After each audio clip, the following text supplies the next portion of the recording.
எப்போது மாதிரி செல்வா சென்னையிலேருந்து வரும்போது நெறைய பழங்கள் வாங்கிட்டு வந்திருந்தான். காலைல கொஞ்சம் வேலையாவே இருந்ததா, கொஞ்சம் லேட்டா தான் எல்லாத்தையுமே எடுத்து ஃப்ரிட்ஜில அரேஞ்ச் பண்ணலாம் அப்படின்னு ஓப்பன் பண்ணி பார்த்தேன். செல்வாக்கு எப்போதுமே அவன் வந்ததுமே என்னென்ன வாங்கிட்டு வந்திருக்கா அப்படின்னு பார்த்து பழங்கள்லாம் நல்லா வாங்கிட்டு வந்திருக்கானா, டேஸ்ட்டா இருக்கா அப்படின்னு டேஸ்ட்லாம் பார்த்து சொல்லணும். அப்பதான் செல்வாக்கு கொஞ்சம் ஹாப்பியா இருக்கும். இந்த டைம் பழங்கள் எல்லாமே நல்லா தான் வாங்கிட்டு வந்திருந்தான். சீத்தாப்பழம் தான் கொஞ்சம் ட்ராவல் பண்ணி வந்ததுல நசுங்கிருச்சு. மத்ததெல்லாம் நல்லா இருந்தது. எல்லாத்தையுமே எடுத்து வச்சுட்டு காலையிலேயே மதியத்துக்கு ஒரு ரசம் வச்சு அது வைக்கும்போதே தெரியும் நல்லா இல்லைன்னு. எனக்கு பிடிக்கல.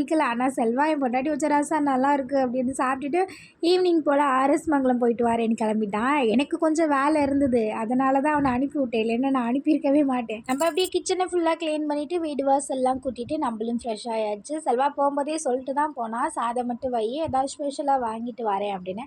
நான் அந்த சிக்கன் சாப்பிட்டு ரொம்ப நாள் ஆச்சா. போன டைம் செல்வா ஊருக்கு போகும்போது வச்சு கொடுத்தது. அதுக்கப்புறம் நம்ம இடையில சிக்கன் வாங்கல, மீன் தானே அதிகமாக வாங்குகிறோம், வாங்கிட்டு வர சொல்லியிருந்தேன். நான் இப்போ வந்துடுவான் அப்போ வந்துடுவான்னு எவ்வளோ நேரம் வெயிட் பண்ணுறது. பசி பயங்கரமாக பசிச்சு. ஏன்னா நம்ம எப்பவுமே 7 மணிக்கே சாப்பிட்ருவோம். இப்போ 8 மணி ஆயிடுச்சு. சாப்பாடெல்லாம் ரெடி பண்ணியாச்சு. இவன் வர டைம் ஆகும், பேசாமல் முட்டை குழம்பு வச்சிடலாம் அப்படின்னு உருளைக்கிழங்கு வேக போட்டுட்டு இருந்தேன். ஆள் வந்துட்டாப்புல. செம்ம காண்டி எனக்குலாம்.